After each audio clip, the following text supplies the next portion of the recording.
قرآن مجید میں اللہ تعالیٰ بعض واقعات صرف اشارتاً بیان فرماتا ہے، لیکن سورہ یوسف میں حضرت یوسف کی زندگی کے واقعات کو کافی تفصیل سے بیان فرمایا ہے۔ اس میں کیا حکمت ہے؟ اس میں حکمت یہ ہے کہ حضرت یوسف کے واقعات کو رسول اللہ صلی اللہ علیہ وسلم کے زمانے میں دہرایا جانا تھا، اور لا تثریب علیکم اليوم کا آپ کو موقع ملنا تھا کہنے کا۔ تو مکے کے آپ کے بھائی جو تھے جتنے بھی جنہوں نے آپ کو نکالا تھا، حضرت یوسف بھی اسی طرح نکالے گئے تھے بھائیوں کی وجہ سے۔ تو آخر پر حضرت یوسف نے ان کو کہا لا تثریب علیکم اليوم، آج تمہارے اوپر کوئی پکڑ نہیں ہوگی۔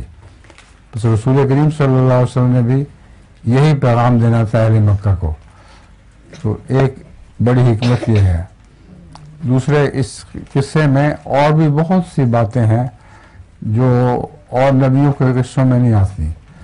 تعبیر کا جو علم اس میں پایا جاتا ہے وہ عظیم الشان ہے، ایسا کسی اور نبی کے ساتھ واقعہ نہیں ہوا کہ ایسی حیرت انگیز تعبیریں اس نے کی ہوں، جو اپنے زمانے میں لاکھوں کی بھوک مٹانے کا موجب نہیں ہوں۔ آپ وہ خواب نہ دیکھتے، خواب کی تعبیر نہ کرتے تو لوگوں نے بھوکے مر جانا تھا ارد گرد۔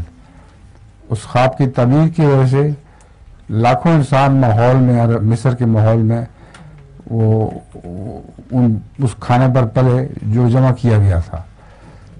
تو یہ ایک دو باتیں ہیں، اور بھی ہوں گی کچھ۔